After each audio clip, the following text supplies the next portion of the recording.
Kita tentunya paham membicarakan Ramadan ini bukan sesuatu yang biasa, tetapi membicarakan Ramadan itu merupakan sesuatu yang sangat besar dan sangat agung. Membicarakan Ramadan itu selayaknya kita membicarakan Nabi Muhammad di antara para nabi dan para rasul. Keutamaannya tidak bisa ditenggelamkan oleh keutamaan para nabi dan para rasul selain dari Nabi Muhammad, tanpa kita bermaksud membandingkan.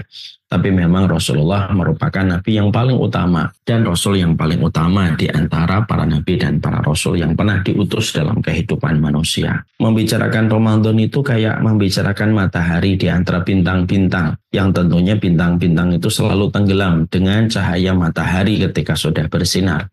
Maka sesungguhnya Ramadan itu layaknya mentari ketika memberikan manfaat dan kehangatan bagi seluruh penduduk bumi. Membicarakan Ramadan itu, kata Imam Ibnu Qayyim, sebagaimana kita membicarakan Nabi Yusuf di antara 11 saudaranya. 11 saudaranya Nabi Yusuf tidak ada yang menjadi rasul. Yang betul-betul menjadi rasul cuma satu, yaitu adalah Nabi Yusuf. Dan itulah keutamaan Ramadan. Makanya kita harus paham bahwasanya Ramadan itu, Masya Allah, Ramadan itu termasuk salah satu prime time-nya kita di dalam melakukan ketaatan. Karena tidak setiap waktu memiliki kedudukan yang sama di sisi Allah. Itu tidak akan pernah sama.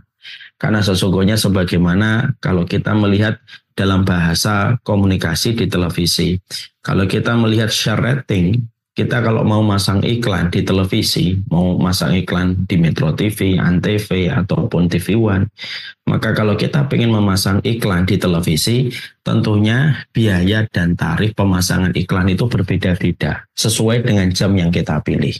Kalau kita pasang iklan jam 6 pagi, tidak sama dengan memasang iklan jam 6 malam. Kalau kita memasang iklan jam 7 pagi, tidak akan sama dengan memasang iklan jam 7 malam. Kenapa jam 6 malam, jam 7 malam, jam 8 malam? Itu tarifnya biasanya paling mahal karena itu merupakan prime time-nya. Jam di mana setiap orang biasanya menyaksikan televisi, yang menyebabkan setiap rating iklan yang dipasang pada jam-jam itu memiliki nilai tarif yang sangat mahal. Dan itu yang kita pahami dari bahasa iklan yang ada di televisi. Sebenarnya sama pula bahwasanya kita di dalam hari yang Allah berikan kepada kita 24 jam dalam satu hari, 7 kali dalam satu hari, 7 hari dalam satu pekan, itu pada dasarnya semua tidak sama hari-harinya. Bahwasanya hari Jumat lebih utama daripada hari Selasa. Sebagaimana kita jam 2 pagi, jam 3 pagi bangun itu lebih utama daripada jam 1 siang atau jam 2 siang. Karena setiap jam dan setiap waktu itu berbeda. Sama pula kita ketika menjadi seorang hamba, kita ini ketika menjadi hamba, prime time-nya kita melakukan ketaatan, kata para ulama itu ada 3 waktu yang menjadi prime time-nya kita di dalam kita beribadah kepada Allah. Di mana setiap orang kalau masuk pada 3 waktu itu, maka dia akan dilipat gandakan dengan berbagai macam keberkahan dan kebaikan. Apa 3 waktu yang menjadi prime time-nya manusia ketika mereka melakukan ketaatan, yang menjadikan setiap ketaatan itu menjadi sangat bernilai, value-nya dan nilainya menjadi sangat besar. Kata para ulama itu ada 3. Yang pertama yaitu adalah 10 hari yang pertama di bulan Dzulhijjah. 10 hari di bulan Dzulhijjah itu keutamanya sangat besar dan semuanya tentunya sudah sering mendengar kajian keutamaan 10 hari yang pertama di bulan Dzulhijjah. Ma min ayyamin al-amalu shalih fiha ahabba ilallah min hadhil ayyamil ashr. Tidak ada hari yang paling Allah cintai untuk melakukan ketaatan kecuali 10 hari yang pertama di bulan Dzulhijjah. Sampai orang yang berjihad sekalipun kalah keutamaannya dengan mereka yang beramal dan melakukan ketaatan pada 10 hari yang pertama di bulan Dzulhijjah. Dan kita faham, Masya Allah ya. Makanya di 10 hari yang pertama di bulan Dzulhijjah, kita disunahkan takbir, kita disunahkan sedekah, kita disunahkan memperbanyak ketaatan. Puncaknya menyembelih sapi, unta, kerbau, kambing, domba. Karena itu merupakan amalan yang paling dicintai oleh Allah pada 10 hari yang pertama di bulan Dzulhijjah. Bulan Dzulhijjah itu identik dengan bulannya Nabi Ibrahim alaihissalam. Yang kedua yaitu 10 hari yang pertama di bulan Muharram. 10 hari yang pertama di bulan Muharram ini mendapatkan keutamaan. Makanya ada puasa Asyura. Kalau pada waktu di bulan Dzulhijjah ada puasa Arafah. Maka pada waktu 10 hari yang pertama di bulan Muharram ada puasa Asyura. Karena pada hari itu merupakan sebuah hari ketika Allah menyelamatkan Nabi Musa dari kejaran Firaun. Maka itu merupakan prime time yang kedua. Prime time yang ketiga yaitu adalah sebulan pada bulan Ramadan. Maka sesungguhnya bulan Ramadan memiliki sebuah prime time yang luar biasa, yang betul-betul Allah berikan keutamaan pada sebulan kita menjalankan Ramadan, maka itu termasuk prime time yang mana memiliki keutamaan yang sangat dahsyat. Ketika kita tahu bahwasanya ada 3 waktu prime time kita di dalam melakukan ketaatan, tapi kita harus menyadari bahwasanya tidak ada keistimewaan sebagaimana keistimewaan yang dimiliki oleh bulan Ramadan dibandingkan dengan 2 prime time yang ada, Dzulhijjah dan Muharram. Dan salah satu keutamaan besar yang Allah berikan kepada bulan Ramadan yang Allah tidak berikan pada 2 waktu yang ada di Dzulhijjah dan Muharram itu apa? Di bulan Ramadan, itulah satu-satunya bulan sampai Rasulullah SAW bersabda, "Futihat abwabul jannah wa ghulliqat abwabul jahim wa suqidatis syayatin." Bahwasanya hanya di bulan itulah, di bulan Ramadan, satu-satunya paruh waktu di mana pintu surga itu terbuka, pintu neraka itu ditutup, dan sesungguhnya setan itu dibelenggu. Dan itu hanya di bulan Ramadan. Makanya kita dapatkan kalau di bulan Ramadan itu angin surga itu sangat terasa. Khusyuknya itu turun kepada hati manusia. Makanya bagaimanapun kita ketika akan memasuki bulan Syawal, memasuki bulan Dzulhijjah, memasuki bulan Muharram, selalu tidak pernah sama dengan kita ketika akan memasuki bulan Ramadan. Makanya jangan heran kalau kita menjumpai banyak rumah kadang-kadang dibersihkan. Kita menjumpai banyak masjid berbenah, dicat ulang, dibersihkan, dicuci karpetnya. Dan itu dilakukan di bulan Ramadan. Bahkan maaf ya, bahkan pelaku kemaksiatan saja terkadang itu bisa sungkan dengan kemaksiatannya di bulan Ramadan. Berapa banyak orang yang ketika pacaran tidak mau pacaran ketika pas Ramadan. Ramadan jangan ketemu deh gitu. Harus ketemunya kapan? Nah, ada bercanda. Udah ketemunya habis tarawih aja. Tapi setidaknya mereka malu dengan Ramadan. Ada orang yang mereka ketika di bulan Ramadan mereka tidak pernah memakai hijab. Di luar bulan Ramadan, di bulan Ramadan belajar memakai hijab. Bahkan televisi yang biasanya tidak terlalu antusias menayangkan religi dan konten agama, kalau di bulan Ramadan itu semangat sekali menayangkan acara-acara religius dan konten-konten agama. Kenapa kok bisa kayak gitu? Karena angin segarnya surga Ramadan itu betul-betul terasa. Makanya sampai warteg saja yang biasanya tidak pakai cadar, khusus di bulan Ramadan itu pakai cadar. Ya, karena orang yang masuk supaya tidak kelihatan. Dan itu tidak pernah kita dapatkan keutamaan semacam Ramadan itu dibandingkan dengan 2 waktu yang ada. Untuk menunjukkan Ramadan itu keutamaannya, keistimewaannya, itu tidak main-main. Tidak bisa dipandang sebelah mata, tidak bisa dipandang ringan, karena sesungguhnya dahsyatnya Ramadan itu yang menjadikan Allah memberikan keistimewaan, di mana keistimewaan itu tidak pernah Allah berikan kepada bulan-bulan yang lainnya, hatta kepada Asyurul Hurum, hatta kepada bulan-bulan haram yang ada di dalam Islam, itu pun Allah tidak memberikan keutamaan sebagaimana keutamaan yang Allah berikan di bulan Ramadan. Ya. Makanya nggak main-main, bulan ini memiliki sebuah histori yang luar biasa di sisi Allah. Makanya kayak kedudukan bulan Agustus untuk negeri kita tercinta. Negeri kita tercinta tidak setiap bulan memiliki histori untuk bangsa Indonesia. Bulan Januari, bulan Februari tidak ada historinya. Bulan Maret tidak ada historinya. Bulan Juni tidak ada historinya untuk bangsa Indonesia. Nah, kalau untuk saya ada. Kalau bulan Juni kan bulan saya menikah. Tapi untuk negara kita tidak ada. Apa bulan yang memiliki histori untuk negeri kita? Yaitu bulan Agustus. Bulan Agustus itu memiliki histori sampai kita menjumpai banyak sekali perayaan, banyak sekali festival, banyak sekali perlombaan. Bahkan amnesti pun diberikan.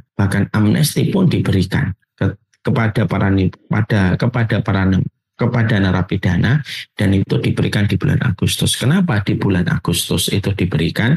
Karena bulan Agustus itu merupakan bulan, yaitu berdirinya proklamasi kemerdekaan Republik Indonesia. Maka sama pula, itulah Ramadan. Jadi akhirnya dengan Ramadan, ketika Allah itu memudahkan kita menjalankan, ketika Allah memberikan keistimewaan di bulan Ramadan, makanya akhirnya semua support system untuk melakukan ketaatan itu betul-betul Allah mudahkan kepada manusia ketika di bulan Ramadan. Gimana tidak? Pintu surga dibuka. Pintu surga dibuka itu jangan kita menganggap tidak ada korelasinya dengan kehidupan manusia. Ya ada, pintu surga dibuka kok. Makanya sepoi-sepoi rasa khusyuk itu mendarat di hati kita. Pintu jahanam ditutup itu mengurangi keinginan manusia bermaksiat. Bahkan setan pun juga dibelenggu. Makanya maaf ya, kalau ada orang sampai di bulan Ramadan melakukan maksiat, maka sebenarnya bukan lagi setan yang berperan dan bukan lagi setan yang dikambing hitamkan. Kalau ada orang yang bermaksiat di bulan Ramadan, berarti hawa nafsunya yang sudah mendarah daging.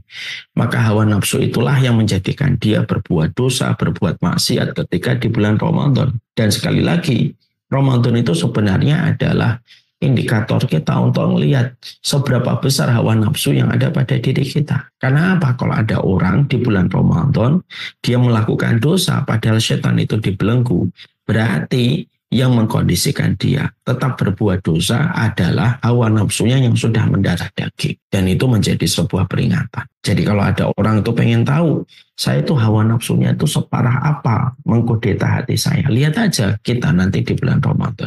Kalau di bulan Ramadan kita masih kenceng melakukan maksiat sebagaimana sebelum Ramadan, berarti maaf, bukan setan yang salah, tapi hawa nafsu yang sudah mengkudeta hati kita. Makanya kita mendapatkan ada sebuah riwayat, faman khurrima anil khairi faqad khurrima kullaha. Makanya sampai kita menjumpai siapapun yang siapapun yang diharamkan dari kebaikan di bulan Ramadan, seakan-akan diharamkan dari semua kebaikan-kebaikan di luar bulan Ramadan. Kenapa? Di bulan Ramadan saja kamu tidak bisa taat kok, apalagi di luar bulan Ramadan.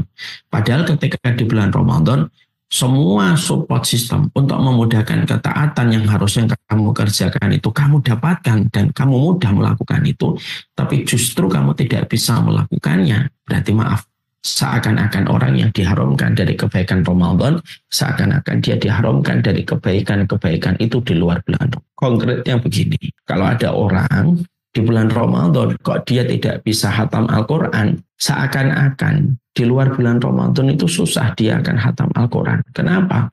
Di bulan Ramadan aja tidak mampu hatam Quran kok. Kalau ada orang di bulan Ramadan kok dia tidak bisa rajin bersedekah, tidak bisa sholat datang ke masjid, tidak bisa istiqomah dan melazimi tarawih, yang sebenarnya tarawih itu sholat malam di bulan Ramadan.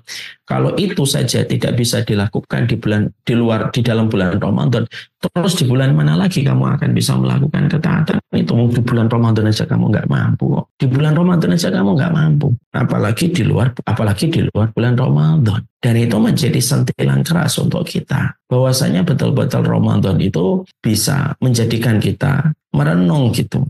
Jadi kalau nanti ada yang tidak hatam Quran itu sebenarnya di luar bulan Ramadan kita pun akan kesulitan untuk hatam Al-Quran. Di bulan Ramadan aja tidak hatam kok. Analoginya itu sederhana. Analoginya begini. Kalau ada orang sholat di depan Ka'bah, jarak antara dia berdiri dengan Ka'bah hanya sebatas 5-10 meter. Mungkin dia di sekitar Ka'bah. Mungkin dia shop kedua, shop ketiga, shop keempat, pertama di dunia. Dia pada saat itu sholat di depan Ka'bah. Jarak antara dia dengan Ka'bah, rumahnya Allah hanya 5 meter dan 10 meter. Kok dia tidak bisa khusyuk padahal dia di depan Ka'bah ketika sholat? Maka sebuah perenungan adalah, lah terus di mana lagi kamu akan khusyuk? Di depan Ka'bah aja kamu gak khusyuk. Lah itulah yang menjadikan akhirnya kita betul-betul memahami bahwasanya itulah keistimewaan Ramadan. Dan itu pula yang menjadikan kita harus mengerti, yang menjadikan kita harus memahami betapa dahsyatnya Ramadan itu. Dan Ramadan itu tidak pernah dianggap biasa. Ramadan itu tidak pernah menjadi apa adanya. Ramadan itu tidak pernah menjadi ala kadarnya.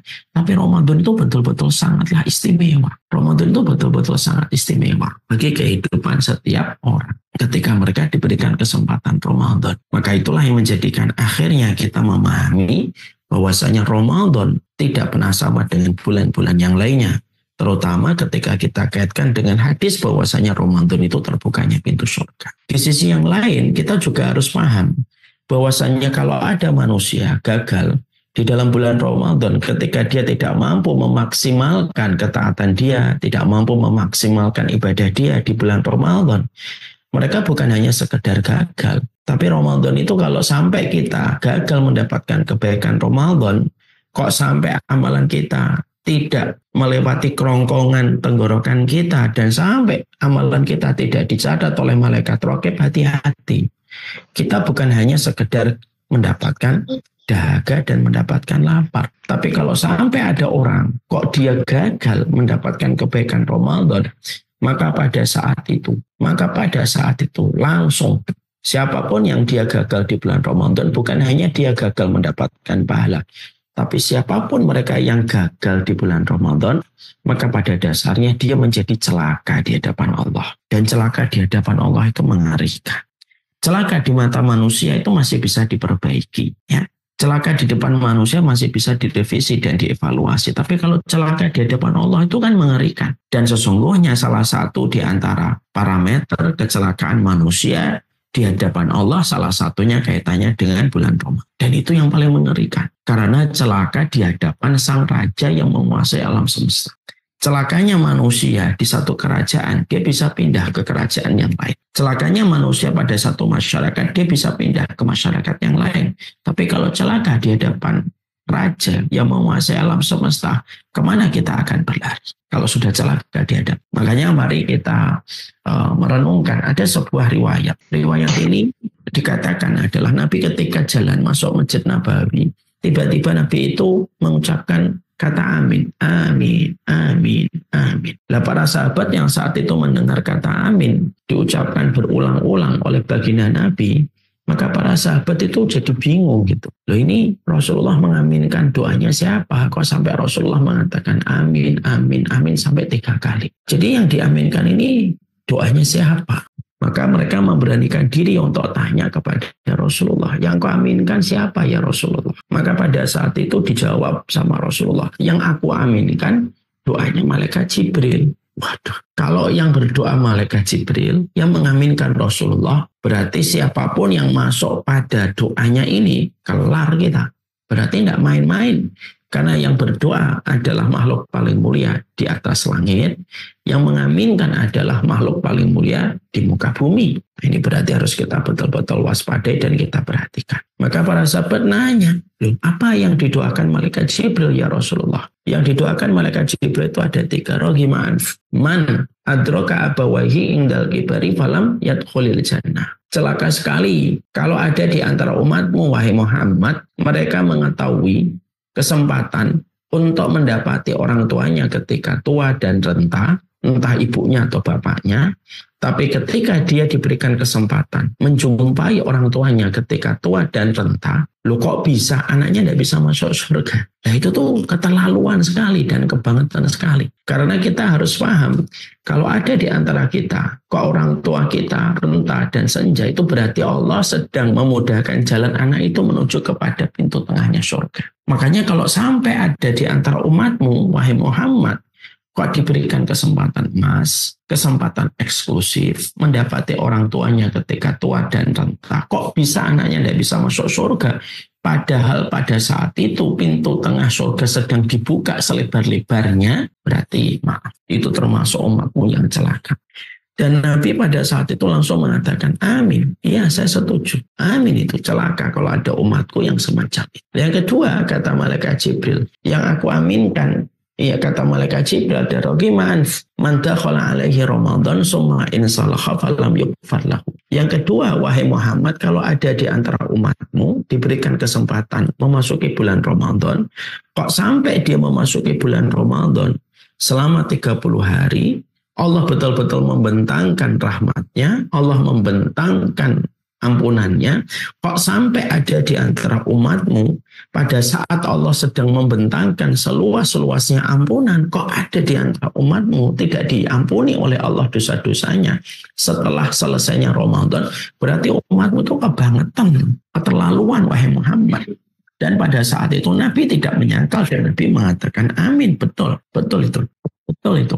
Berarti umat saya keterlaluan itu. Dan Nabi mengatakan amin. Yang ketiga adalah umatmu yang ketika disebutkan nama nabimu, namamu tidak bersolawat kepada dirimu. Dan Nabi mengatakan amin. Disitulah kita akhirnya memahami, oh Masya Allah ya ternyata tidak main-main.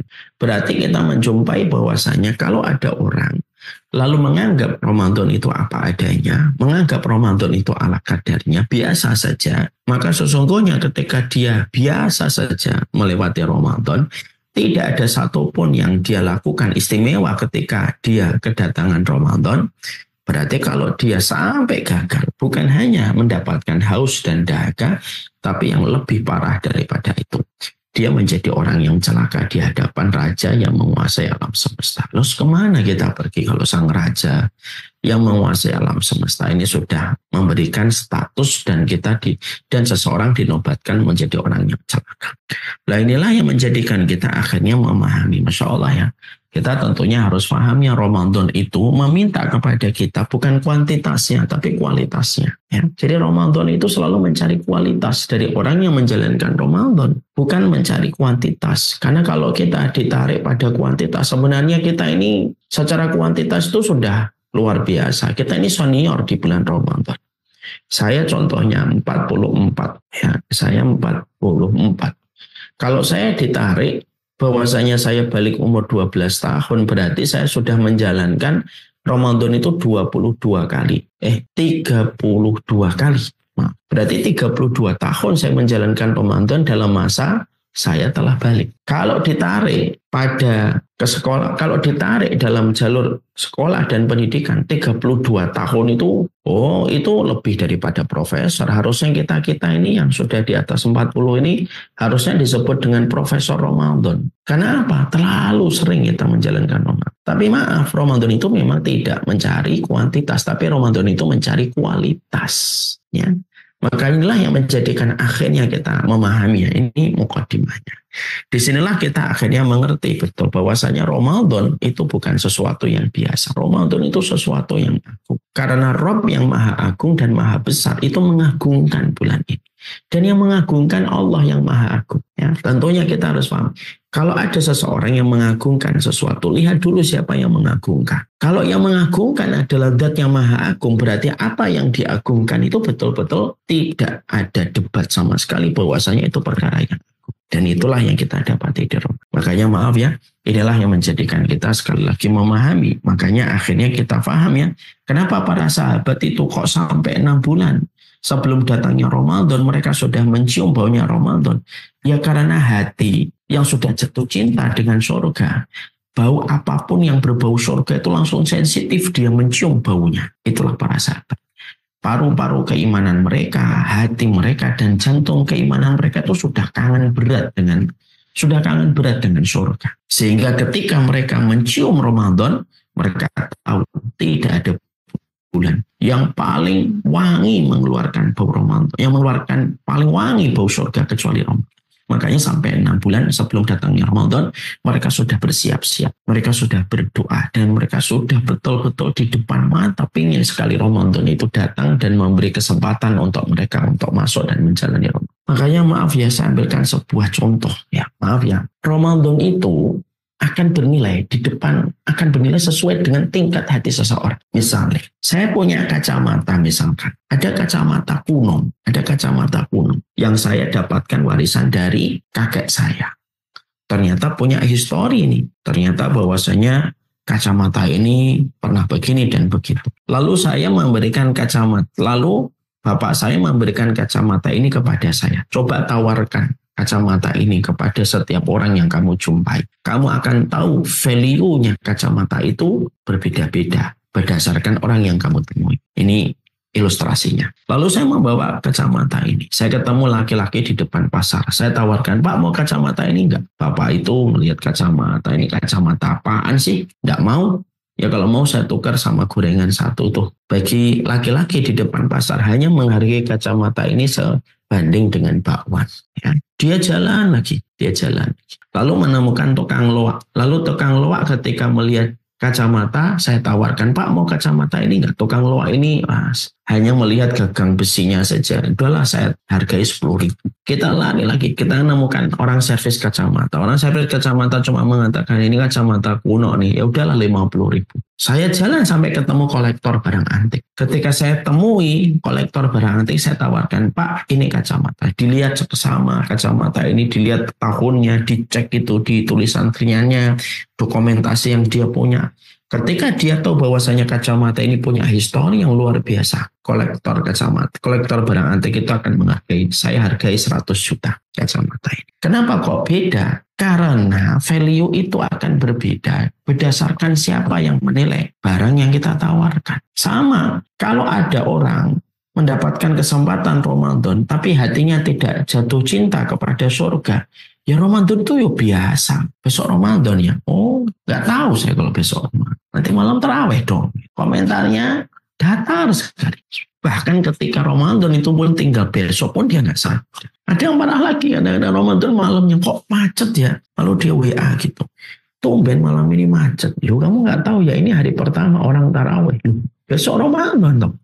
Mungkin bagi orang yang hatinya belum rindu kepada surga, Ramadan itu biasa. Tapi bagi orang yang punya kolektor, hatinya itu sudah jatuh cinta kepada surga, Ramadan itu sangat berharga sekali bagi mereka. Dan itu sangat mereka inginkan. Kenapa? Karena tidak ada yang bisa memberi harga Ramadan itu sangat berharga kecuali orang yang dia itu memiliki latar belakang. Dia itu memang betul-betul telah menjadikan surga itu obsesi. Dan mimpi besar dan panjangnya dia dalam kehidupan di akhirat itu masuk surga. Makanya ketika dia melihat Ramadan itu jadi sangat bernilai sekali. Makanya akhirnya apa? Dia akan betul-betul memberi makna pada Ramadan itu. Makanya betul kata Ibnu Qudamah, kalaulah penghuni kubur, mereka diberikan kesempatan untuk hidup kembali, maka mereka pasti memilih diberikan kesempatan hidup kembali itu di bulan Ramadan. Kenapa? Karena mereka tahu tidak ada investasi yang betul-betul good investment kecuali di bulan Ramadan. Makanya mereka memilihnya itu dihidupkan di bulan Ramadan. Saking apa?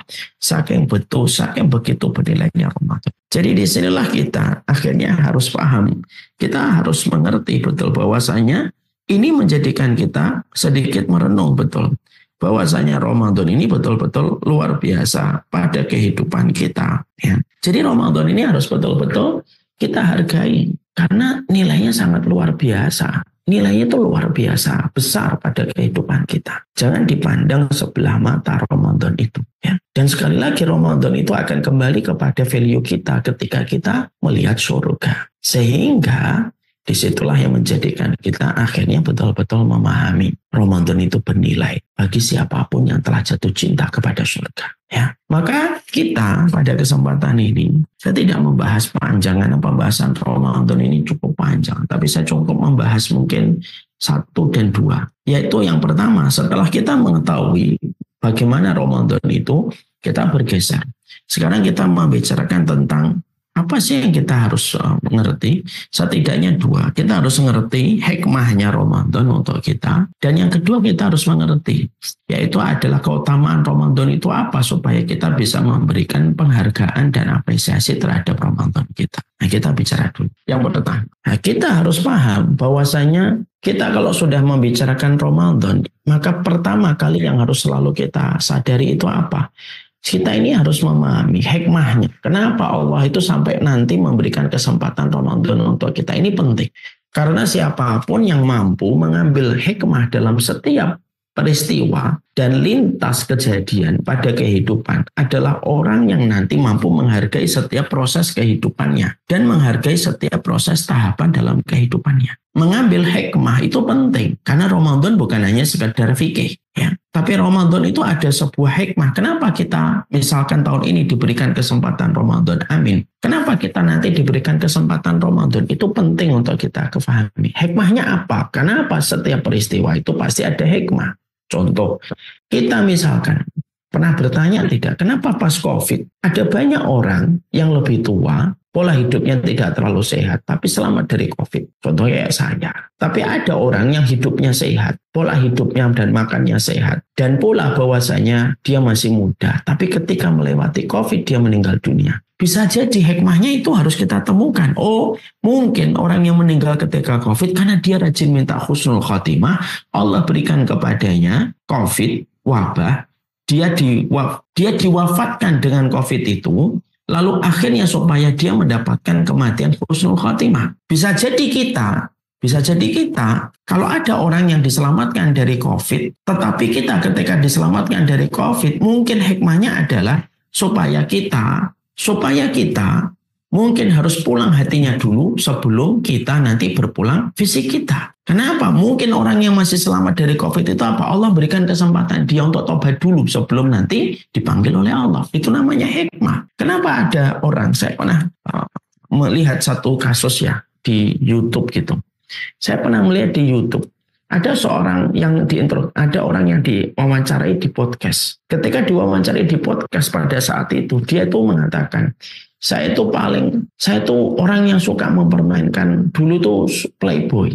Banyak perempuan yang saya permainkan. Ketika saya nikah, saya itu paling khawatir kalau dapat anak. Ketika ditanya, kenapa kamu khawatir dapat anak perempuan? Karena saya khawatir bahwasanya anak saya dipermainkan orang. Dan qadarullah, dia anak pertamanya perempuan. Maka ketika dia akhirnya mendapati anak pertamanya itu perempuan, akhirnya dia mengambil hikmah. Mungkin itu caranya Allah ngingetin saya. Gimana rasanya anakmu nanti dipermainkan sebagaimana dulu kamu mempermainkan banyak perempuan. Itu namanya hikmah. Hikmah itu harus kita temukan dalam setiap peristiwa dalam kehidupan. Sama korelasinya dengan Ramadan kita. Kita ini harus menemukan hikmah. Kenapa Allah memberikan kepada kita Ramadan? Ada banyak orang yang meninggal sebelum Ramadan. Ada salah satu temannya jamaah saya meninggal sekitar 4 hari yang lalu. Padahal asalnya sehat, tidak punya apa-apa penyakit, tiba-tiba malam batuk, kemudian sekali ini langsung meninggal dunia. Kenapa kayak gitu? Ini hikmah. Para santriwati harus berpikir, saya harus berpikir, semua orang yang hadir pada kesempatan ini pun harus berpikir, kenapa Allah memberikan kepada kita Ramadan? Ini hikmahnya. Oh mungkin Allah memberikan kesempatan kepada saya dengan Ramadan ini karena masih banyak yang berantakan dalam kehidupan saya. Allah memberikan kesempatan Ramadan ini supaya Allah itu memberikan kesempatan saya untuk menebus dosa saya. Hikmah itu harus ditemukan. Nanti kalau kita sudah betul-betul menemukan hikmah pada kehidupan kita, ketika kita menjalankan Ramadan, orang yang menemukan hikmah, maka dia akan menghargai Ramadan. Bukan hanya menghargai Ramadan per harinya, tapi menghargai Ramadan per menitnya. Karena dia tahu bahwasanya per menitnya Ramadan itu dihitung yang luar biasa oleh Allah. Nah inilah yang menjadikan kita ini. Makanya maaf ya, jangan sampai kita menjalani Ramadan itu hanya sekedar fikih. Kalau kita menjalani Ramadan hanya sekedar fikih, ya maaf. Akhirnya ya sudah, nanti Ramadan debat, nanti Ramadan begini, nanti Ramadan begini. Dan banyak sekali hal-hal yang tidak perlu terjadi. Tapi kalau kita memahami hikmah, kita akan tahu betapa berharganya Ramadan pada kehidupan kita. Lah hikmah inilah yang harus ditemukan. Hikmah inilah yang harus kita dapatkan. Dan mendapatkan hikmah itu dari hati kita. Apa yang biasanya menghalangi kita untuk mendapatkan hikmah? Dosa kita dan kemaksiatan kita. Dan jarangnya kita memberikan kualitas waktu untuk merenung antara apa yang kita peroleh dan apa yang kita jalani di sisi Allah. Dan itulah yang menjadikan kita memahami hikmah. Ya. Jadi sekali lagi bahwasanya hikmah inilah yang kita gali. Keutamaan Ramadan luar biasa besar. Keutamaan Ramadan nanti saya jelaskan singkat saja. Qadarullah, waktu jualah yang membatasi. Keutamaan Ramadan itu Masya Allah. Inilah salah satu bulan di mana ini merupakan salah satu pahala yang paling besar.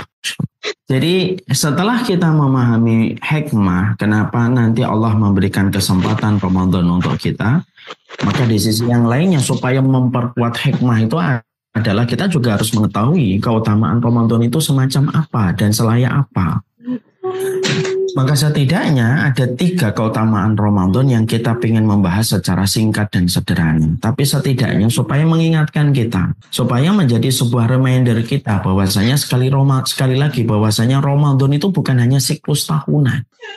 Bahwasanya Ramadan itu bukan hanya perputaran waktu yang terus terjadi, tapi Ramadan itu memang mega dahsyatnya keutamaan yang Allah berikan kepada orang ketika diberikan kesempatan Ramadan itu tidak main-main. Yang pertama, kita mendapati bahwasanya keutamaan Ramadan tidak akan pernah kita dapatkan sampai kita membaca sebuah riwayat. Ada seorang sahabat bernama Tolhah. Beliau berada di kota Madinah. Ada datang 2 orang datang dari kota Yaman. 2 orang yang datang dari Yaman ini masuk Islam dan selalu kemana-mana bareng. Sampai akhirnya salah satu di antara kedua orang ini, ya dua-duanya ikut berjihad. Yang satu meninggal di tempat jihad, yang satu masih hidup.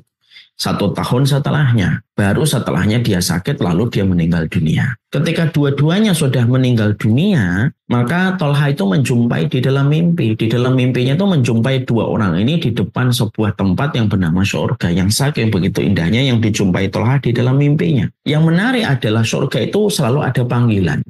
2 orang ini dipanggil. Tapi yang dipanggil pertama kali bukan yang meninggal di tempat jihad. Tapi yang dipanggil pertama kali adalah si orang yang 1 tahun meninggal setelah yang pertama. Yang meninggalnya bukan di tempat jihad. Dia dipanggil ke surga, dinaikkan derajatnya. Lama setelah itu baru ada panggilan yang kedua.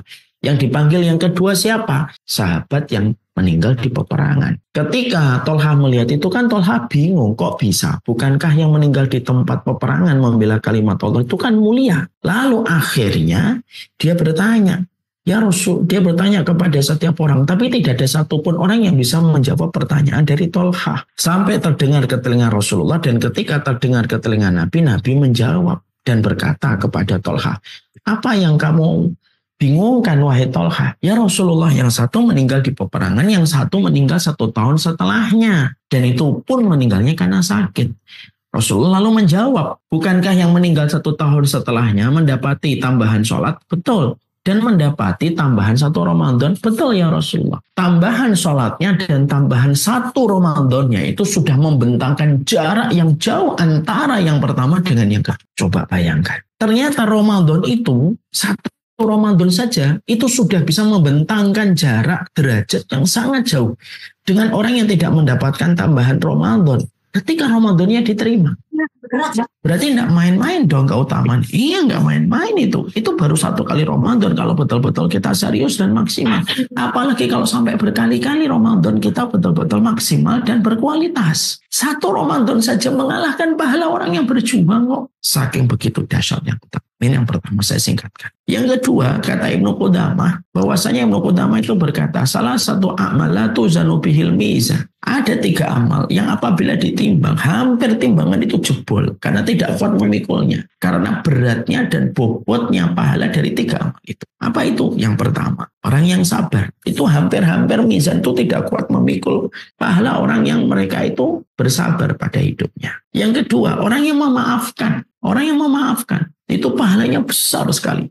Faman afa wa aslaha fa ajruhu 'ala Allah. Barang siapa yang memaafkan dan berbuat baik, maka pahalanya langsung di sisi Allah. Makanya ketika memaafkan itu ditimbang dalam mizan, mizan tidak kuat memikul. Yang ketiga yaitu adalah orang yang diterima amalan Ramadannya. Makanya Allah mengatakan dalam hadis qudsi, was-shaumu li wa ana ajzi bihi. Sesungguhnya puasa itu untukku dan akulah yang menggantinya langsung.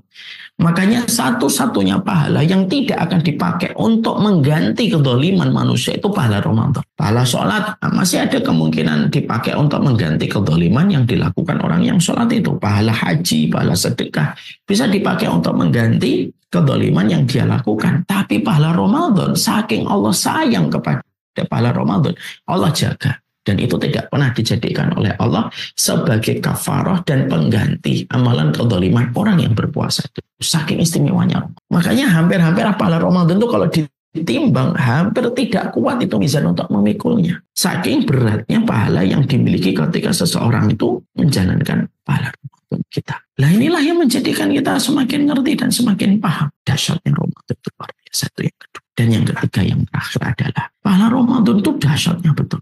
Yang ketiga itu apa? Ramadan merupakan waktu di mana Allah paling banyak membebaskan manusia dari api neraka. Makanya dinamakan Ramadan, artinya romdo. Kenapa dinamakan romdo? Terik. Kenapa dinamakan terik bulan puasa kita? Karena membakar semua dosa. Ada 2 waktu yang paling banyak Allah membebaskan manusia dari ancaman neraka. 1 ketika pada waktu hari Arafah, habis asar sampai tenggelamnya matahari. Yang kedua, pada waktu di bulan Ramadan untuk memberi arti kepada kita. Itulah dahsyatnya. Ya, saya memberikan mukadimah ini sebagai perenungan saja. Karena banyak orang yang mereka itu menganggap Ramadan itu hanya sekedar fikih. Saatnya menempatkan Ramadan tidak hanya sekedar fikih, tapi sebuah refleksi, sebuah perenungan, sebuah reposisi kita mengukur hati kita itu sudah dikuasai hawa nafsu atau tidak. Dan sekali lagi Ramadan itu merupakan sebuah proses kita bahwasanya ini merupakan bulan di mana Allah tidak pernah menganggap sebelah mata bulan.